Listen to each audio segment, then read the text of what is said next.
सोचिए जरा, दुनिया के सबसे बड़ी गेमिंग ब्रांड एक्सबॉक्स, और ये अचानक घोषणा होती है कि नई सीईओ होंगी भारतीय मूल की आशा शर्मा। घोषणा होती ही सोशल मीडिया पर पूरा बवाल। कुछ लोग बधाई दे रहे हैं तो कुछ लोग कह रहे हैं कि उनको गेमिंग का अनुभव ही नहीं है। ये कैसे सीईओ बन गई? ये आखिर सच्चाई क्या है? क्या सच में अनुभव की कमी है या फिर इंटरनेट का ओवर रिएक्शन? आइए पूरा मामला समझते हैं शांति और फैक्ट के साथ। कौन है आशा शर्मा? आशा शर्मा टेक इंडस्ट्रीज की जानी मानी लीडर है। उन्होंने माइक्रोसॉफ्ट में एआई और प्रोडक्ट में बड़े पदों पर काम किया है। उनका करियर टेक्नोलॉजी, ऑपरेशन और स्ट्रेटजी में रहा है, लेकिन पारंपरिक गेम डेवलपमेंट बैकग्राउंड से कोई लेना देना नहीं है। यही से विवाद शुरू होता है। कई लोगों ने कहा है कि गेमिंग कंपनी का सीईओ वही होना चाहिए जिसने गेम बनाया हो या फिर सालों साल स्टेज में काम किया हो। लेकिन सवाल ये है, क्या सीईओ का काम खुद गेम बनाना होता है या पूरी कंपनी को सही दिशा देना? सोशल मीडिया पर ट्रोलिंग क्यों हो रही है? घोषणा के कुछ ही घंटों बाद मीडिया प्लेटफॉर्म एक्स पर प्रतिक्रिया की बाढ़ आ गई। मुख्य दो बातें कही गई हैं। पहला ये है, गेमिंग एक्सपीरियंस नहीं है। कुछ यूजर ने कहा है कि उसका रिज्यूमे गेमिंग इंडस्ट्री से जुड़ा नहीं है। उनका पहले एआई प्रोडक्ट्स टीम्स लीड की है, गेम स्टूडियो से नहीं। कुछ लोगों ने तो एक्सबॉक्स प्रोफाइल पर चेक करना शुरू कर दिया है और उसका मजाक भी उड़ाना चालू कर दिया। लेकिन यहाँ एक बड़ा सवाल है, क्या एयरलाइंस कंपनी का सीईओ पायलट होना जरूरी है? क्या बैंक का सीईओ कैशियर होना भी जरूरी है? क्या कई नेतृत्व कौशल्य, रणनीति, सोच और बिजनेस समझ से ज्यादा महत्वपूर्ण होती है?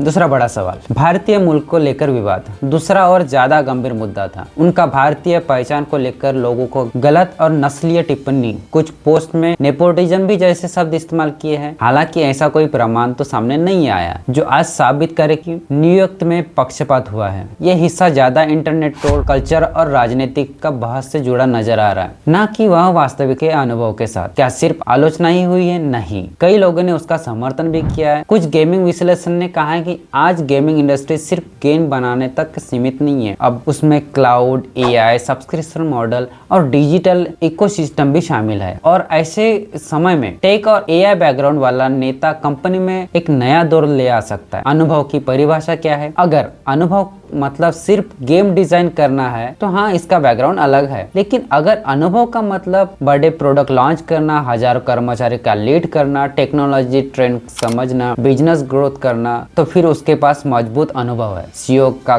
काम हर कोड लाइन लिखना नहीं होता, बल्कि यह लोगों को सही जगह पर रखना होता है और भविष्य में दिशा तय करना होता है। इतना बड़ा रिएक्शन क्यों? गेमिंग कम्युनिटी भावनात्मक से जुड़ी होती है। लोगों का एक्सबॉक्स सिर्फ कंपनी नहीं, अपनी पहचान होती है। जब कोई नया चेहरा आता है वह एक पारंपरिक गेम लीडर जैसा नहीं दिखता तो वह तुरंत शंका शुरू हो जाती है। सोशल मीडिया के ऐसे खबरों पर बड़ा चढ़ाकर पेश किया जाता है, आउटरेट जल्दी फैल जाता है। तो इसका निष्कर्ष क्या है? सोशल मीडिया पर उन्हें अनुभव की कमी, कई ने ट्रोल किया है, लेकिन उनका करियर दिखता है वैसे टेक और लीडरशिप में मजबूत पृष्ठभूमि रखती है। क्या यह फैसला सही साबित होगा या यह तो आने वाला वक्त बताएगा। लेकिन यह बात साफ है, इंटरनेट और शोर हमेशा वास्तविक योग्यता का पैमाना नहीं होता। कभी कभी बदलाव असहज लगता है, लेकिन वह बदलाव नई दिशा भी दे सकता है। अब असली सवाल यह है कि गेमिंग इंडस्ट्री पारंपरिक सोच और आगे बढ़ने के लिए तैयार है? उसका तो समय ही बताएगा। तब तक के लिए बने रहिए। धन्यवाद।